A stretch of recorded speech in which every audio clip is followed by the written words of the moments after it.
Fala galera, Todd na área, tudo bem com vocês? Sejam muito bem-vindos neste sabadão para mais uma edição do Todd News. Ontem a UEFA anunciou punição a 8 clubes por descumprirem o fair play financeiro entre 2018 e 2022. Cada um desses clubes levou uma multa, né? Tem o valor fixo, que é o mínimo, digamos assim, que eles vão ter que pagar, e também tem o valor total. Caso eles não cumpram algumas cláusulas acordadas entre as partes, né? Aí esse valor sobe para o total. Vou te falar os 8 clubes, o valor fixo e o valor total. O clube que mais ferrou aí foi o Paris Saint-Germain, com 10 milhões de euros fixos e 65 milhões totais. Roma ficou com 5 milhões fixos e 35 milhões totais. Inter de Milão, 4 milhões fixos e 26 milhões totais. Juventus, 3 milhões e meio de euros fixos e 23 milhões totais. Milan, 2 milhões fixos e 15 milhões totais. Besiktas, 600 mil fixos, 4 milhões totais. Olympique de Marseille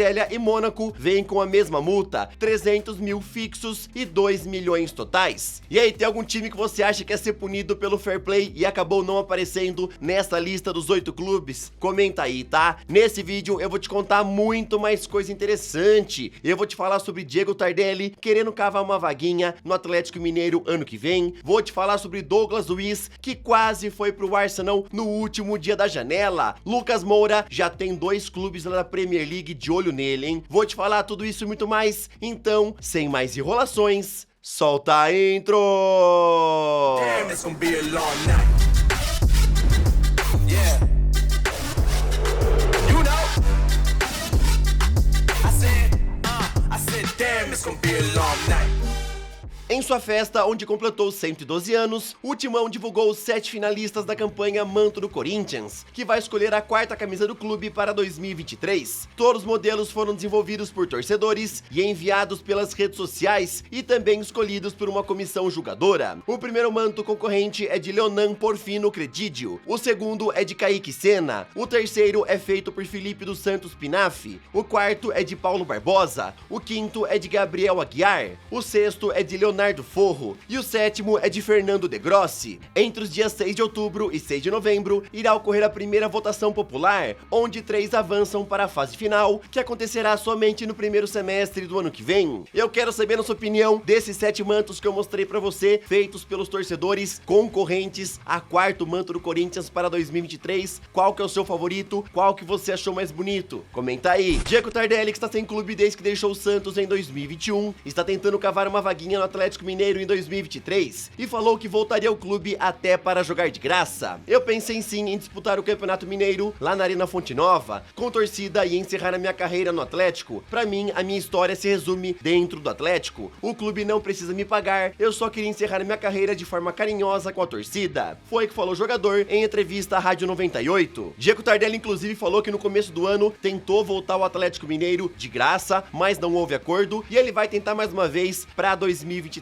tá? Ele confirmou também que vai se aposentar ano que vem, e eu quero saber a sua opinião, torcedor do Galo. Você queria Diego Tardelli de volta no seu clube, jogando de graça, somente para poder se aposentar por lá? Qual que é a sua opinião em relação a isso? Comenta aí. Ontem o Vasco oficialmente concluiu a venda de 70% das ações da Sociedade Anônima do Futebol por 700 milhões de reais à empresa 777 Partners. Agora então, oficialmente o grupo está no comando do departamento de futebol, e inclusive uma transferência de 120 milhões de reais já foi feita para a conta da SAF. Parte dessa grana será usada agora para pagar os salários desse mês. Lembrando a vocês que em março o grupo já havia adiantado 70 milhões, ou seja, já mandou 190 milhões de reais para o Vasco. Agora faltam 510 milhões que serão investidos até 2026. Além disso, o grupo também se comprometeu a assumir a dívida de 700 milhões de reais do clube. O uruguaio Diego Godin pode acabar perdendo a Copa do Mundo por conta de uma inflamação no tendão patelar, que requer agora medidas terapêuticas para apresentar alguma melhora. O experiente zagueiro não consegue treinar e já está sem jogar pelo Vélez há quase um mês por conta desse problema. Agora então ele viajou para a Espanha para fazer um tratamento específico que lhe permita voltar a treinar normalmente. Essa informação é do jornal Mundo Deportivo. O jogador já ficou fora da lista da seleção uruguaia para os amistosos de setembro e agora quer fazer de tudo para poder jogar a Copa do Mundo, já que provavelmente essa daqui será a última da sua carreira.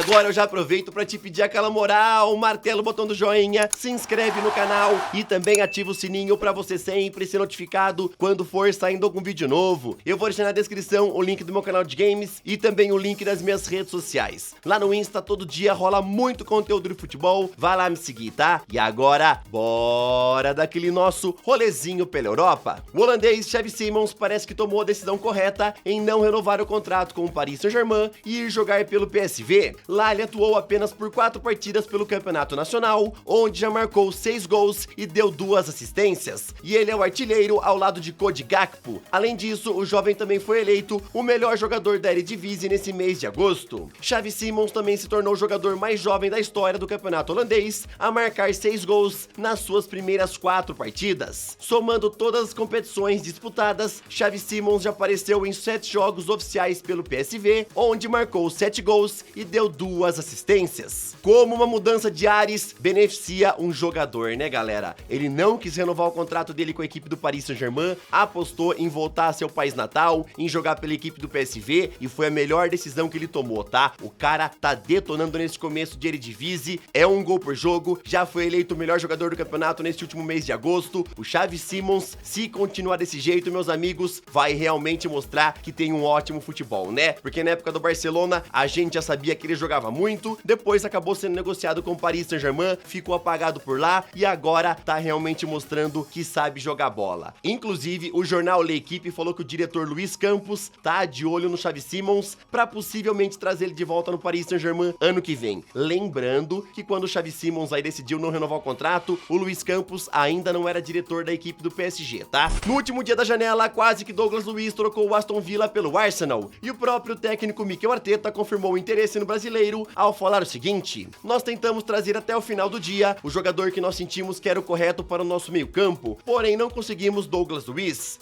De acordo com Fabrício Romano, o Arsenal apresentou 3 propostas ao Aston Villa nesse último dia, onde a última foi apresentada a 40 minutos do fechamento da janela e ela era no valor de 28 milhões de euros. Porém, o Aston Villa recusou todas e os Gunners decidiram não ir além desse valor. Lembrando que Douglas queria se juntar ao clube que lidera o campeonato inglês. O brasileiro tem contrato apenas por mais um ano com a equipe do Aston Villa e tudo indica que em janeiro o Arsenal deve mais uma vez ir atrás dele, podendo inclusive oferecer um pré-contrato para trazê-lo de graça. O Douglas Luiz tinha interesse em jogar pelo Arsenal, ele queria realmente ser negociado nesse último dia da janela, mas acabou ficando na equipe do Aston Villa, né? O Steven Gerrard, inclusive, falou que conversou com o Douglas Luiz e falou que o brasileiro entendeu a posição do clube em não querer negociá-lo por esse valor aí de 28 milhões de euros, principalmente porque não ia dar tempo hábil de trazer alguém, né, uma peça de reposição para ele. O Douglas Luiz vem jogando muito pela equipe do Aston Villa nessa temporada e inclusive já marcou 2 gols olímpicos, tá? O Aston Villa vai tentar renovar o seu contrato, mas lembrando que em janeiro ele pode sair de graça e com certeza o Arsenal vai vir para cima de novo.